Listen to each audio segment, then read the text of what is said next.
Hey, everybody, it's Liz joining you as usual from Central Virginia and the unceded lands of the Monacan Nation.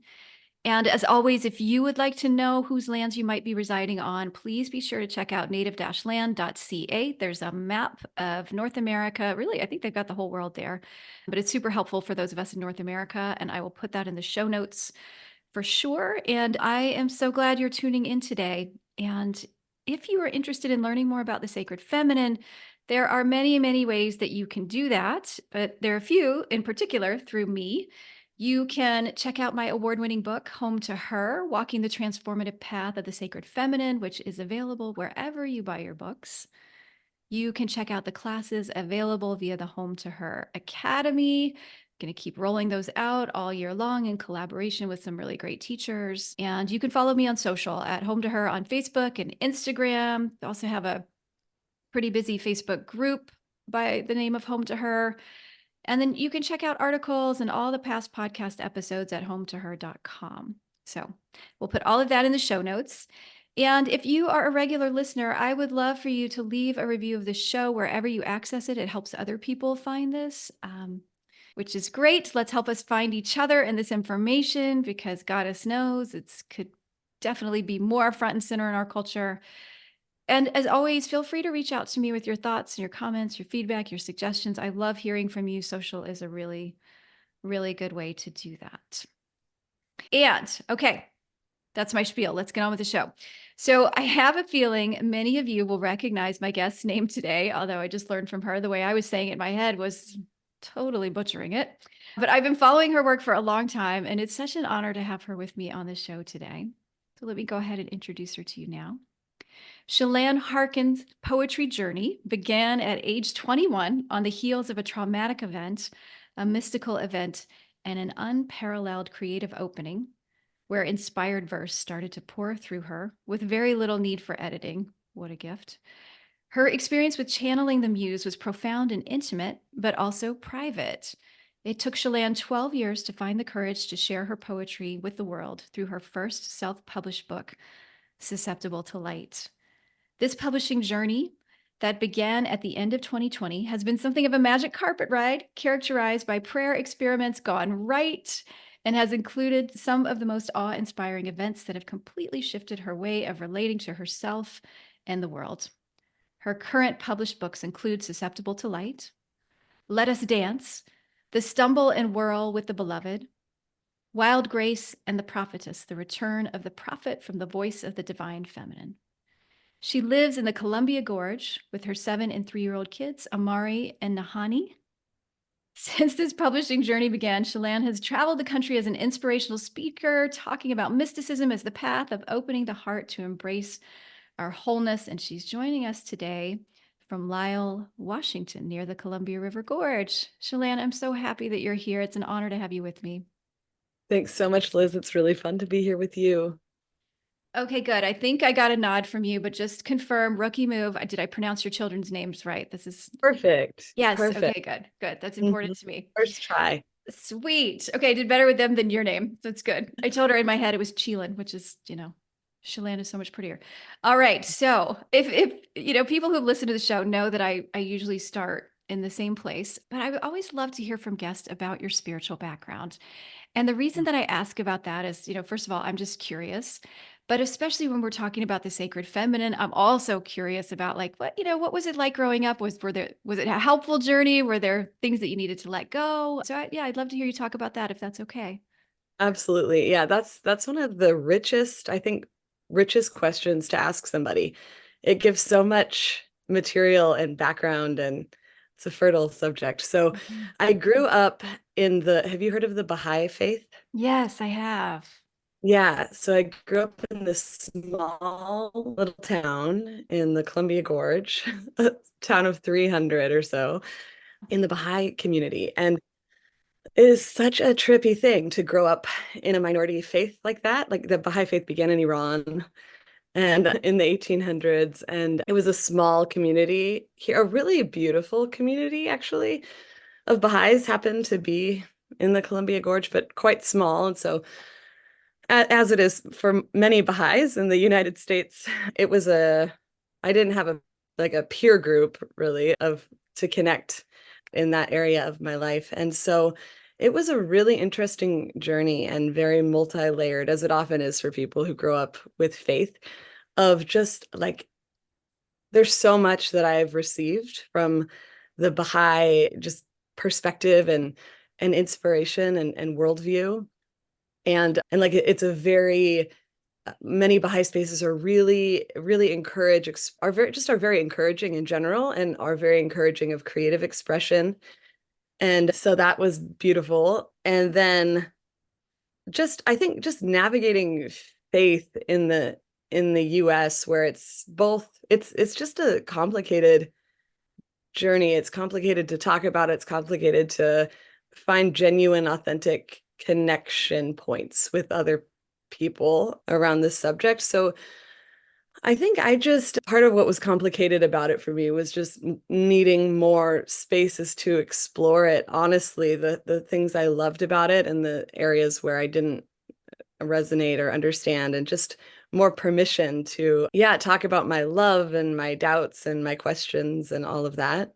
But the Baha'i view of all religions coming from the same source and kind of being like, what's the word? That there are moments in the developmental process of human history where there just are major kind of leaps forward in spiritual and social understanding, and that the Baha'i perspective is that the great spiritual teachers kind of unlock this energy and this capacity of consciousness in humanity for forward movement, and that they all are in cahoots really and come from the same source and are leading us to this place of what Baha'u'llah, who's the founder of the Baha'i faith, says is the recognition of our oneness. That's a pretty beautiful foundation of understanding, and it's a very unitive view, and it also gives a lot of perspective to the suffering that humanity is going through right now, and frames it in a way that is hopeful. So there was a lot of really deep philosophical support that I was like pretty anchored in with that growing up. That is really beautiful, and I didn't know that much about the Baha'i faith. Although my what I do know about it has it's always felt very positive for Yeah. me, like a beautiful supportive thing. And I was thinking of like as you're describing that of Yogananda, the autobiography of a yogi, and that yogic perspective that there are avatars, which is I think kind Yeah. of similar to what you're saying. There are enlightened teachers and beings who come here to help us find the path, and even like the new agey concept of the ascended masters, like same idea, right? Like that.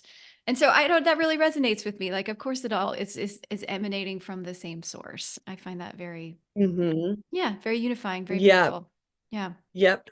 And then also I just want to add though, like every religious group, I would say, certainly in this country, and like all people, like there needs to be the revolution of the feminine force in the community and in the beings, in the individuals to really make it whole.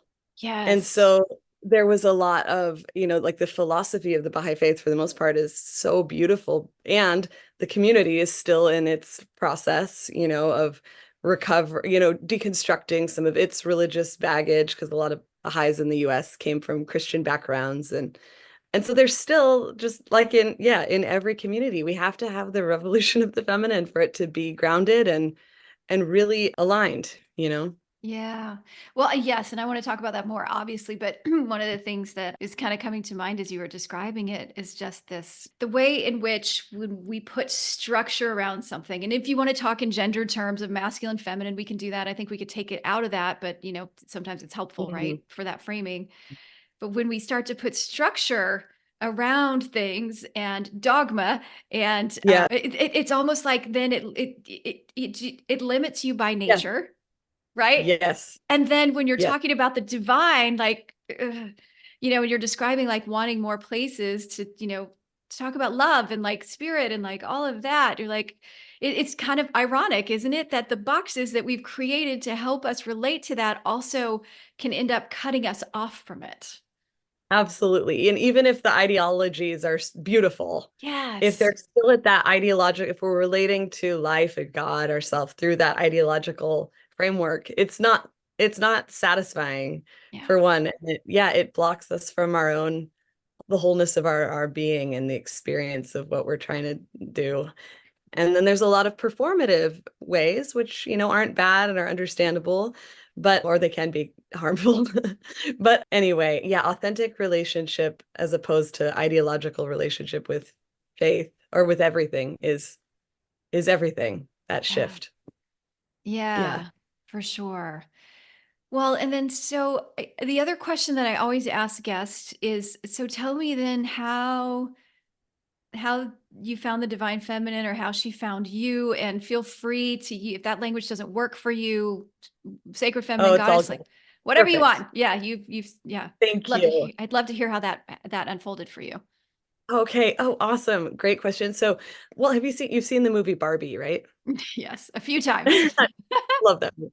So I love how, it's such a cool creative genius idea that they used Barbie to deconstruct all that Barbie had stood for in the past. They like totally redefined that old symbol, and that's so powerful to do that. And so interestingly, like my first profound and transformational experience of the divine feminine was when I was 21, and I just had brain surgery actually. And it was it was crazy. I had an aneurysm, long story short, in the central artery of my brain, and found it Wow. by it was just, I had no symptoms, and it's amazing that I found it. And I wouldn't have lived to be 30, they said, had I not. But so it was just this shocking, jolting, total disruption, sudden, of my life, and this brain surgery. So it's just an important context. And then like a month and a half after that, I had this pilgrimage scheduled. I had plane tickets to go to Haifa, Israel by myself to do this Baha'i pilgrimage. And that surgery had just shaken everything up. It was like everything inside of me that had been needing to, that was all my patterns of the past had just been, that they were at a point of really outliving their usefulness, but I didn't know how to break through into another way of operating. And it was really an acute time of crisis. And the surgery just like amplified that.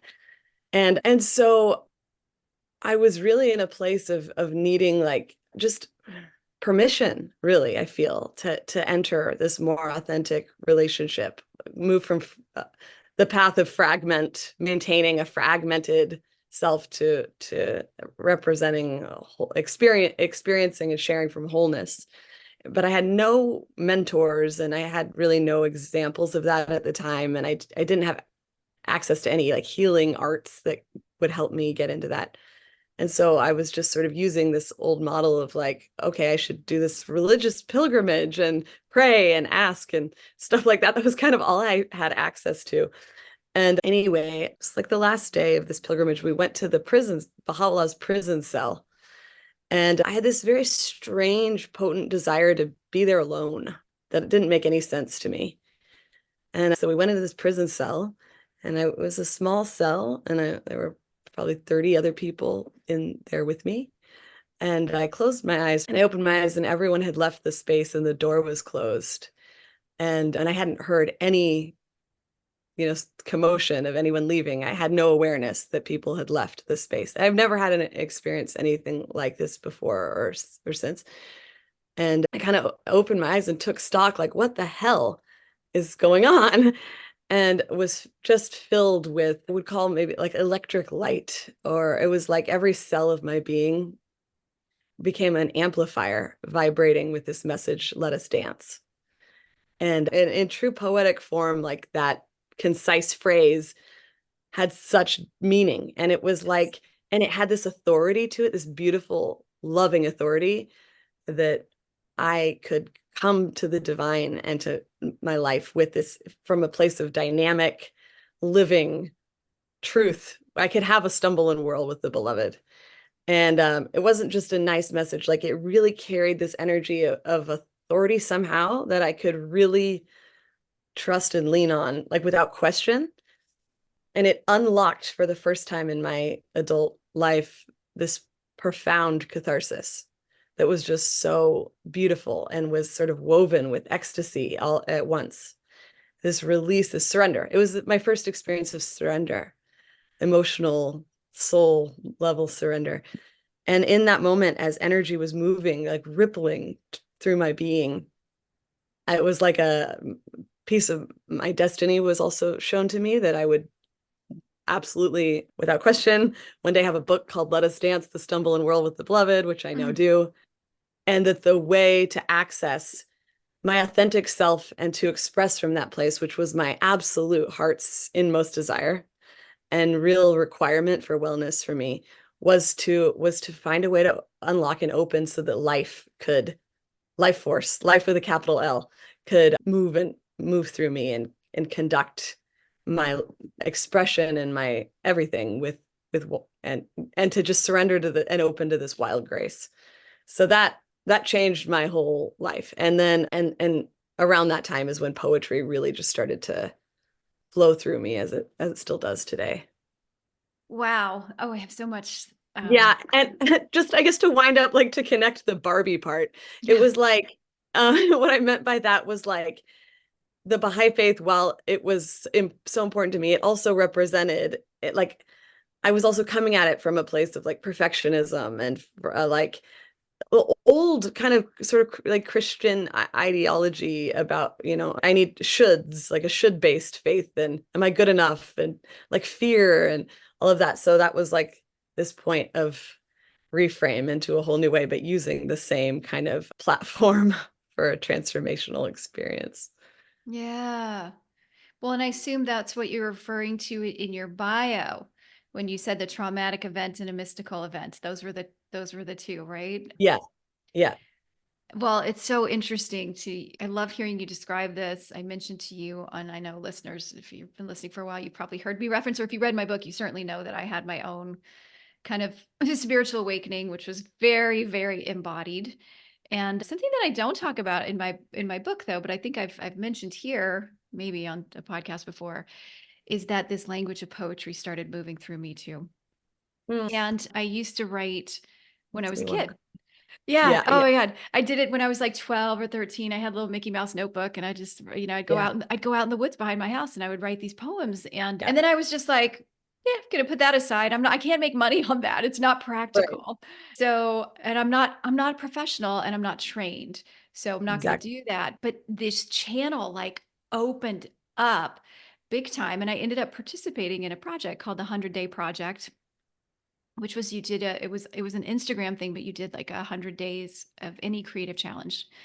And so I called mine one true sentence poetry, and I just tried to write at least, I mean, I ended up writing a lot more than that, but like at least one sentence every day for 100 days.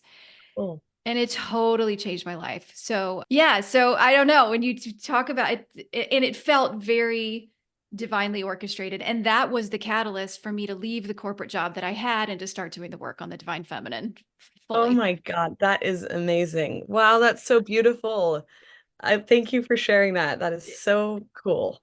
So I get all lit up when I hear about yours, and I want to know, first of all, that voice, that "Let Us Dance," oof, like just gives me chills, like that, just that simple beauty of that statement. Did you recognize this as a feminine? Did you gender it, or did it like how did you? Yeah, where and how did the divine feminine kind of dance into that?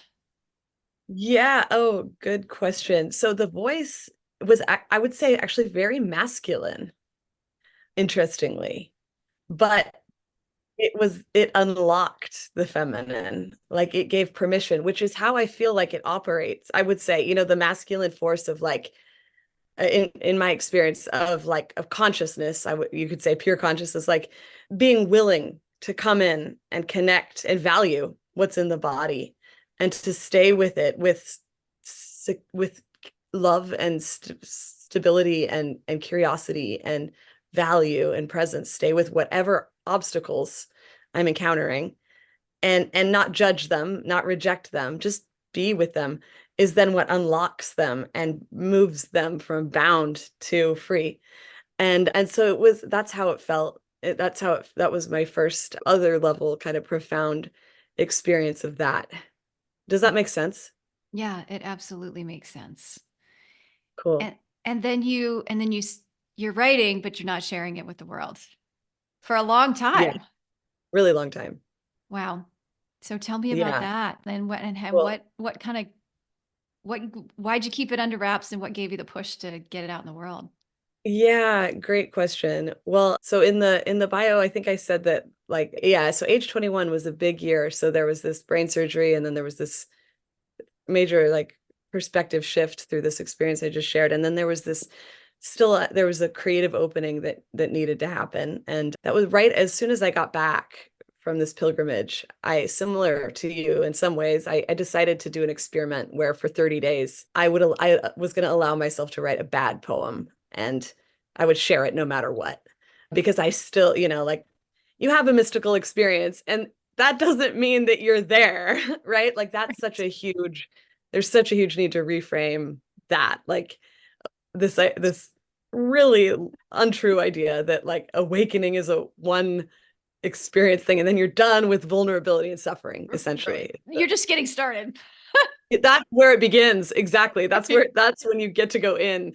And so then I just became aware of like, oh my God, I really need to figure out how to unlock like that again. But I didn't know how, but I knew poetry was the key. And so, yeah, so I did this experiment just to get out of the paralysis of perfectionism and this very kind of contracted way that I had. And so, yeah, writing a bad poem a day is first of all what really unlocked the flow for me in a way. It's interesting because I live in the Columbia Gorge and hundreds of thousands of years ago it was like carved out by this massive flood. It's a really dramatic geographic area and that's how this felt when the muse flowed through me as this first poem that came from this force of wild grace. So that happened. And anyway, so then for 12 years, I just had a huge collection of these inspired poems, but they were like my lifeline and they were so precious to me. They, it was like this poetic channel was, it was like an umbilical cord to everything that was real and true and alive and my main point of connection. And so while I loved and revered and trusted with all my being, whatever was coming through me, I still just had a ton of human relational fear and trauma. And I was really afraid that this expression of what was most important to me would not be received by others, by a people, and that somehow would create a bigger discrepancy, a bigger chasm between my truest, most authentic self and like human belonging if it were to prove that people just like didn't get it or it Yeah. didn't resonate or it was really scary. It was just really scary and I was really insecure on that relational level to share it. So 20 happened, which was such a time of like what the hell? It was such a like what the hell? I might as well try things time I think for many people. Yeah. And an old connection actually came back into my life at that time, who there was just a potent element of inspiration there that this person and I really, really unlocked in each other. There was sort of a seeing and a resonating with this soul space and connection with this dear friend. Like it gave me permission to and resilience enough to courage really to take what was the greatest risk and experiment of my life to put these poems into book form and to share them with the world. And it was really like a bringing forth of this whole part of myself that I'd really privatized. And it was a complete rearrangement of being like, when the foundations change, everything changes. Yeah. So that's a little piece of what was going down Mm. in 2020. And it seems like, I mean, that channel has stayed open for you since. Do you find that it's something that you need to cultivate, or how does that process work for you? Great question. So, yeah, people often ask me what my writing practice looks like, and it doesn't, I never sit down to write, which is, and I want to say that if people do have a more disciplined type of way, that's wonderful. We just need to be, genuine with, I think, what works for us. But for me, it's really just the process of keeping my being open. And I do that through really an immense amount of tending to my inner being through again, this process of just bringing consciousness into my body and connecting with whatever is asking for my attention there. And always, reliably, every time I do that, it unlocks, energy unlocks. And so it's this, I think, and that's the process of change and growth when we do that. That's how, and then because when this energy that's bound up in my body releases, it's not just energy. I think energy that in our body, it's it's filled with information, with insight, with wisdom, with inspiration, with amazing, extraordinarily wise guidance. And so when I what surrender that, which is when I'm willing to feel it rather than store it and leverage it in some kind of way for some kind of security or gain, which is kind of how we operate when we hold parts of ourselves down. When I'm willing to give it to life, essentially, by letting it be free rather than controlled, it gives me poetry, really. And it also, it moves me forward, it changes me. And so I think being committed to and willing to dramatically go through a metamorphosis that just hasn't stopped is what has kept that open, and finding enough both value in and necessity for this ongoing process of returning to close connection with the feminine source through continually surrendering to her with capital H Hmm. is what keeps this open. Yeah. Yeah, I love that. Do you find it challenging? I sometimes I everything that you're saying is so deeply resonant with me. And then I Cool. often, yeah, no, it really is. And then I often go to this place too of like, and I think this is my storyline, but I've also heard other women mention it to me, and I think it's a real thing. And we don't operate in a culture that values that kind of deep listening and that deep spaciousness to allow that to come forward in the first place. Like we just don't, that is not something that is. And so I wonder if you find that challenging, it's sort of that, I don't know if you describe it as moving between worlds, but right, we still have to exist in this paradigm. We're part of it. There's no opting out of it, right? Absolutely. Yeah, it's extremely difficult, I would Yeah. say. Yeah. And it's extremely counterculture. Yeah. And it's extremely, by normal standards, it's extremely odd to, I mean, our whole society, I would say, I think it's fair, I think it's reasonable to say, is built on avoiding all that is in our bodies. We revile and reject and are terrified of all the amazing power and wisdom, power from within, and transformational power and wisdom in our bodies. We're Yeah. terrified of the feminine, culturally speaking. And so to be on a path of doing everything to embody that, and to advocate for that, and to just require that to be basically, well, like this process of being honest with about my emotional limitation, like difficulties, and having this big process of tending to those and all of that. Yeah, it's really, it's, there's so much that just rubs up against all the conditioning. And so Yeah. I spend one of the ways that I deal with that, I mean, which has been very hard, is just through isolation, too much isolation.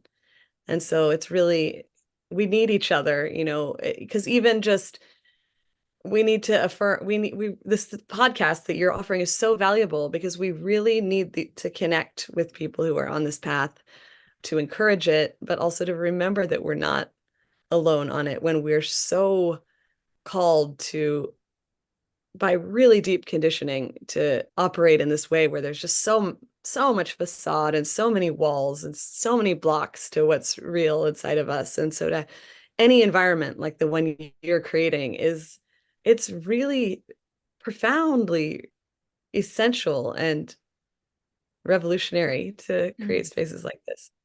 Yeah. Yeah, thank you for that reflection. And I'm thinking again of containers and how and structure and order. Oh God, we love all that stuff so much. And And it does serve a purpose, right? Like if I think of, and I don't know if this resonates with you, but if I think of like that big expansive energy that maybe we call the feminine, it's Yeah. it's chaotic, not in a bad sense to me, but generative, like it's pure potentiality, like all of this, anything can happen. It's huge, it's dynamic. And to operate, you need to put some, if you're going to bring something into form, you've got to put some structure and a container around it, like you finding words, like you are taking all Yes. that huge swirl and you're giving it a container so that we can relate to it. Yes. And it's beautiful. And yet it almost seems like culturally we've done the opposite. Like if that pure potentiality is informing the containers, then we're good. But if it's the container that then we start Yes. to honor, or like it becomes more important to hold the container, now we've lost the pure potentiality and the beauty, even if we were trying to access it in the first place. And to me, that's not like a static state. Like I would imagine you got to dance. You know what I mean? It's like a constant process almost of creation, destruction. I don't know. Yes. Yeah. Oh, you said that really, really potently. Yeah. Yeah. And and the feminine, it's so cool because it's so often ignorantly, I guess. I don't mean that like from a place of it's just, the feminine is often pitted against the masculine, Yeah. and we have this binary. But the feminine, when we open to this energy, I mean, it's like it's the same force that brings the apple tree to its blossom. It's not without, it is the energy that allows the potentialities of something to fully flourish. And it's not, and the masculine and the feminine are just one, is the Yes. truth. But culturally speaking, we've been obsessed, like you said, perfectly, like with this container. And so we've just limited this life force. And so nothing generative really, it can happen. I mean, not nothing, but way less can emerge. And when we're doing that, Yeah.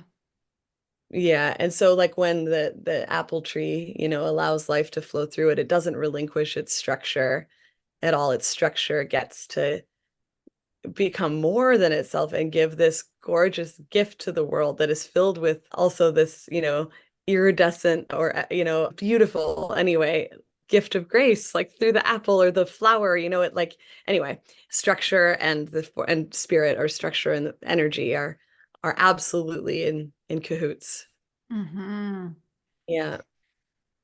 Yeah. So another question that I had for you is and I'm curious how this has worked for you, but what I have noticed for me is that sometimes that channel of like, well, it seems like your channel, you've figured it out how to keep that channel kind of open through really carefully guarding your space and your energy. I have noticed that for me, that kind of creative, like raw place from which that poetry seems to move through me shows up more freely in times of great challenge. And yeah, and I'm wondering if so I'm wondering if you could speak to that. In fact, I know, we always check in with guests and if they've got thoughts, that they want to cover. And you mentioned this phrase, which I thought was so powerful, which is the generativity of suffering. And I Mhm. also think that's a very feminine thing too that I want to talk to you about, as opposed to the binary of good and evil and happy and sad, like the feminine sort of holds it all. Yes. But yeah, but I would love to hear you speak to that and what that's been like for you. Yeah. So, well, okay. So another thing that happened around age 21, that was just a really potent time. I discovered hypnotherapy Mhm. as a healing art. And that was really the first. Before that, I just thought there was talk therapy or 12-step groups I didn't have, I wasn't exposed to any kind of alternative therapy. And so I tried this particular method that was so beautiful. And that really is when my healing journey began. And what happens in hypnotherapy is you enter it's a totally naturally occurring state, but it's one in which the fight flight mechanism isn't really activated.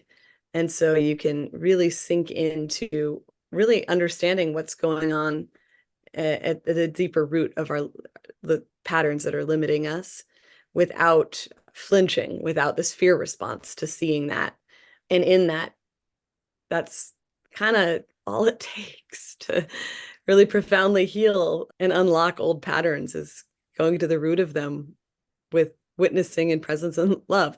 So anyway, so I had this profound hypnotherapy experience where I connected with this part of me that has always been healthy and happy and whole and inherently worthy of love and acceptance. And and it was an experience of that, it wasn't a concept of that. And so anyway, after that it just empowered me it gave me the tools to just want in a really intense way, really full on way. My life path has become just this dedicated journey to resolving any obstacles that I find between me and that place. And so that involves connecting with a tremendous amount of suffering. There's just a shit ton of buildup from human history right now. A shit ton of of the agony of separation and in all of its various forms that we've played out for millennia, and such intense wounding, and which is just ways where we've been disconnected from and played out distortions of our nature, which is to be in authentic, loving connection. And so, yeah, so my journey has really just been to meet that suffering as it in a really full-on way. And then since 2020, that's when just my whole life kind of cracked open and my marriage started to deteriorate. And my marriage of 10 years and the husband or the father of my kids, and that's just been huge. It's really been that my marriage breaking down has been like the kingpin for me into the deepest transformational journey of my life. And it's just really accelerated this process, I think, of this levels of suffering, which is just is potential, really. Our suffering is it's energy that hasn't been brought back into the fold of love. And so it's just, yeah, been a really accelerated process of meeting a whole lot more of my potential, we'll say, through this security of my husband not being there anymore and not being able to lean on that. And in that, absolutely in parallel, my creative flow has become just torrential. Wow. Yeah. You're reminding me of a moment that I had last fall, just in a place that I was at with just an immense amount of pain. And Yeah. I have Gosh. I have a screened-in porch that I like to sleep on, especially when things are, I don't know, there's just something that's very soothing to me about waking up in the middle of the night and hearing the sound of the crickets or whatever. Well, eventually they go quiet, but just the frame of the trees around me. But I remember waking up on the porch as I'd slept out there and just feeling so broken, and also knowing that God was very, very, very close, Yeah. so close in that moment. Yeah. And like there's something so profoundly beautiful about that to me, like even in the pain, that there's this opening to the closeness to the divine that I don't think that we always feel when things are going perfectly well. Yes, I think that's true. And yeah, if we think of the heart as kind of the portal, like our willingness to open, and I think the open heart kind of opens our whole being. Yeah. And we open it for a reason, we don't open it because it fucking hurts when we do, because there's pain. There's just we have there that's why, because we are, also, yeah, culturally just we haven't learned how to hold and deal with pain for the most part. And so when circumstances show that to us, when we can't avoid it anymore, there's so much grace too that begins to come through. Yeah. I love that word Yeah, grace. Yeah. yeah, I do too. And I think about the metaphor of the seed a lot and just how it just has to crack open. I mean, germination is no joke. Like its whole form has to completely deconstruct, like all the way through that's nice, comfortable seed pod that's so safe and but not yet, you know, doing its thing, has to completely crack open all the way to the freaking core and deconstruct entirely before more can come from it. And I see that process as that's the generativity of suffering, is that it cracks open these forms that have contained us, and that's when more can come through, which is what we most yearn for anyway. Mm. What comes forth from us, our own, all we might be. That's what we most yearn for. And then of course are trained to seek things from the outside world, and that will never fully satisfy us. So the blessing of circumstances bringing us into our suffering is that can just, yeah, that's how we become. Was thinking of the seed too, and it's all happening in the dark, you know, Oh, cool. Yes. and that we can think of. And this is a little present for me because I'm participating in an underworld journey right now. That's with another podcast guest, Damascena Tanis, who is an astrologer and works with the Venus cycle. And so go listen to that podcast, people, if you haven't listened to it. It was really good. We went kind of deep on that one. But this underworld journey is part of it is recognizing that the darkness is another thing that we have labeled as bad, right? Like Yeah, it's exactly. the underworld, or it's bad. Like it's down there, it's like the dark is bad. And in reality, that is a huge part of the feminine to me. And so that being the wraparound in the container to hold the seed, it doesn't mean that it doesn't hurt. Like still No, hurts, it but hurts. that darkness is her, and we're still being held in it. I mean, if you think about birth, like if you're a mother and you've like brought a child into the world, one can only imagine what's happening for that baby. Like it's held in the earth, and then to become, I mean, it's held in your womb, which is like the darkness, and then to become this thing that it wants to become, it's painful. It has to it's got to Yes. hurt. It hurts the mother. Yeah. It's got to hurt the child. It's at the very least it's traumatic, I would imagine, right? But it's all part of the process, and that holding in the dark was where the mother feminine energy to me is too. Yes, so true.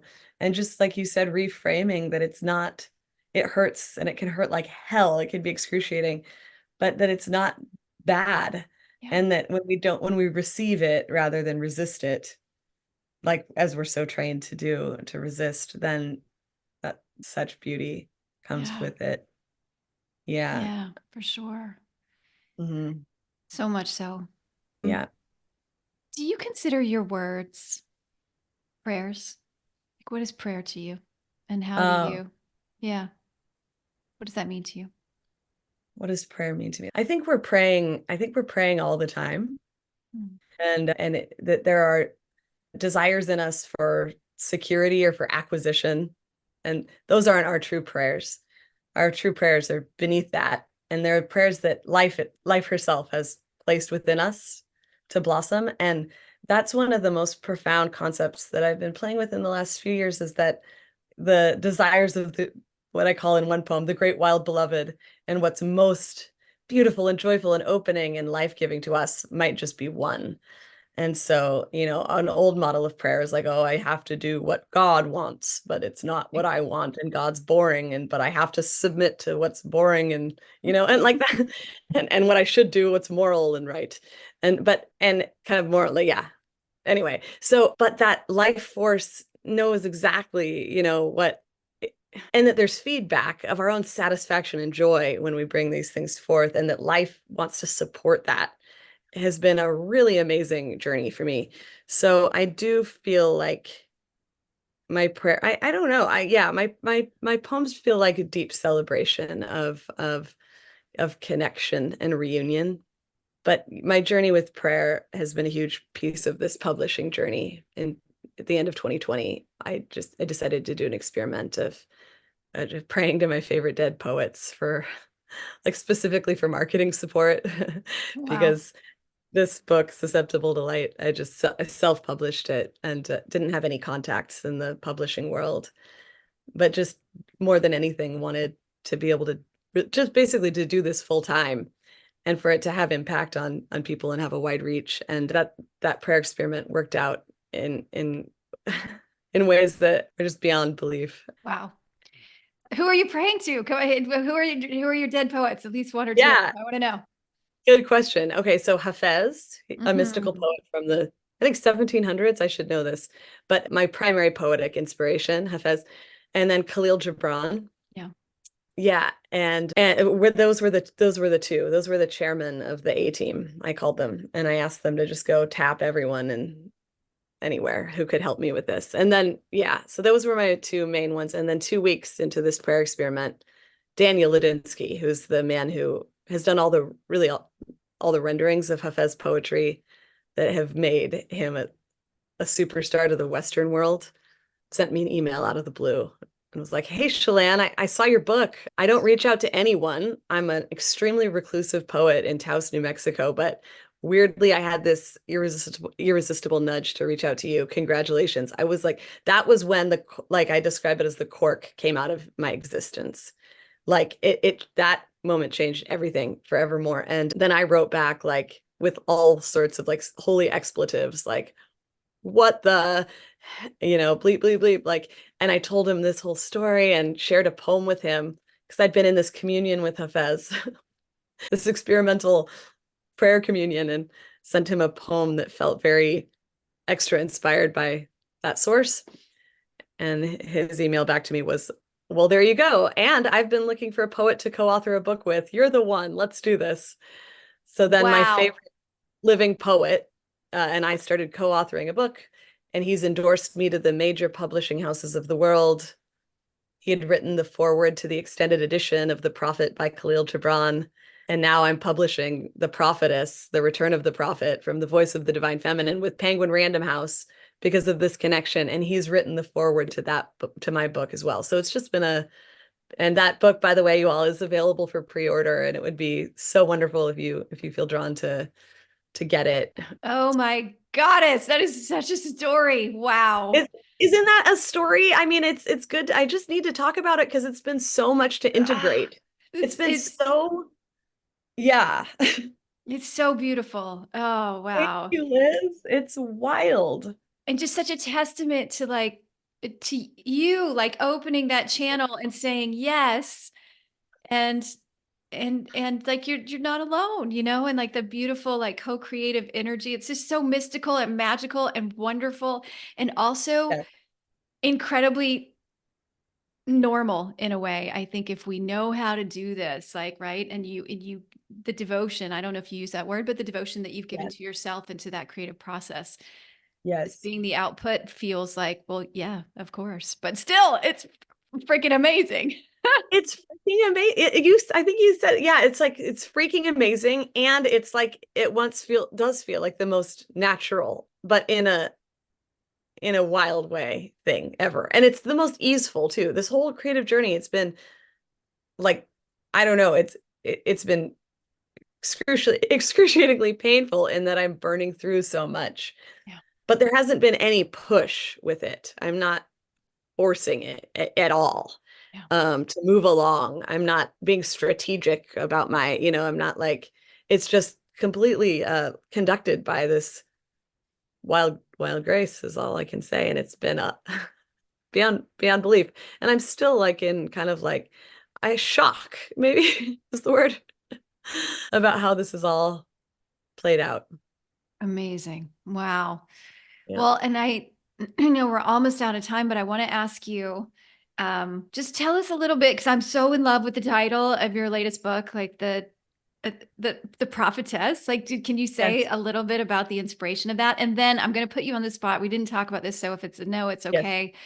But I would love if you would read your choice, like any poem that's like, oh, this feels like based on this conversation that I want to bring forward. I would be so honored if you would want to do that. So, Thank you always, always. yeah. Thank you so much. So The Prophetess, The Return of the Prophet from the Voice of the Divine Feminine. It feels it feels directly inspired by Khalil Gibran, actually, who I was in just close communion with for these years. And yeah, I was putting my kids to bed one night, or they were asleep, and I was just doing something very ordinary, like drawing a bath, and I was sort of just lightning bolted by this knowing. If I were to translate it, it would have said, "It's time to write The Prophetess, and you're the one to do it." And Mm. then it just started pouring. And that night alone, I had like the main part of a few chapters already written, and wrote the whole book in about 2 months. It just poured. And it's if you're familiar with the book The Prophet, just this beloved classic, it's one of a well, yeah, it's an amazing book about the human condition and just goes into all kinds of life's most meaningful subjects with poetic redefinition and adding of depth to it so that we can relate to ourselves and our lives from a deeper place of understanding and of consideration and of openness. And so the Prophetess does that too. It's paralleled in structure. It has 28 chapters, just like the Prophet does, and it's in the style written in the style of poetic prose. And interestingly, the last chapter of the Prophet, it's this prophecy about his return one day. And the Prophetess, I got the contract 100 years, the 100th year anniversary of the publishing of the Prophet, which is just Wow. wild. And it turns out Khalil Gibran was deeply inspired by the Baha'i writings, Wow. and which is nuts. And anyway, there's been all kinds of winks from God, I guess. But the last line of his book says, "A little while, a moment upon the wind, and another woman shall bear me." Yeah, Whoa. it's just wild. And so this book is it's about the entrance. It's really an introduction into the feminine. It's about a passage to the new paradigm, which is embodied, which so there some of the chapters are sensitivity, vulnerability, and then there's a lot of redefinition work. Sin is a chapter, but from a whole new kind of angle: religion, God, prayer, marriage, relationship, love, forgiveness, anger, creative expression, transformation, death, suffering, shadows, joy, love, intimacy. So it's just attempting to offer an inspired bridge into a new way of relating to all things. Wow. It sounds incredible. And when is it? What's your release date? Release date is September 24th. Wonderful. What I've learned is like pre-orders are super important to Yeah. get it, position it for a good launch and all of that. So it is available. You can buy it on Amazon right now. You can pre-order it, or from, I think you can pre-order it probably from any place where you buy books. But Nice. yeah, it's so exciting. It feels like a culmination of this journey that began at age 21, and it's the end of a whole lot of chapters and the opening of a big new one. So Oh, wow. Well, yes, and so exciting to see where this is going to take you and what's going to come next. And I'm already like, you need to come back and tell us whenever that unfolds for you. Come back yay. and do it again. Like, let's talk more. But yeah, is there anything that's calling to you that you'd like to share with us? Yes. Well, should I end with a poem? Yeah, yes, absolutely. That's what I meant. Yes, any poem in Is that so particular. good? Yes. Well, what do you think, Liz? Should I say the poem, the first one that came through, or kind of the one that busted open my, like, there was one poem that I shared that just went viral that is kind of why this whole publishing journey has been, why it's had such a wide reach. Which one feels best to you, do you think? I'm really like, I feel like you're such a channel. I'm like, Yeah. you choose. Like you're the you're the Nice. portal. Well, I'll read the first one that busted Okay. through at age 21. All right. This is like my first love, like this poem. It feels like my poem that's my first love. It's called Say Wow. Mm. Each day before our surroundings become flat with familiarity, and the shapes of our lives click into place, dimensionless and average as Tetris cubes.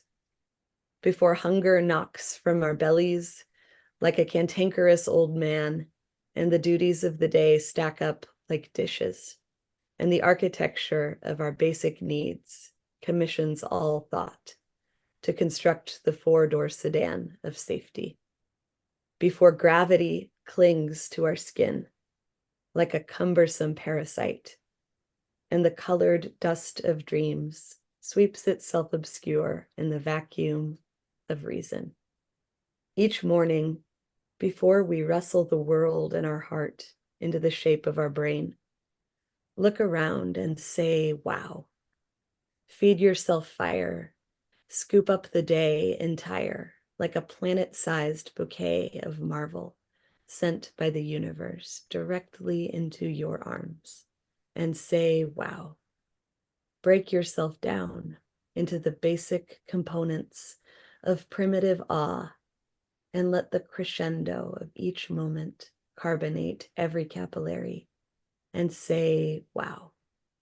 Yes, before our poems become calloused with revision, let them shriek off the page of spontaneity.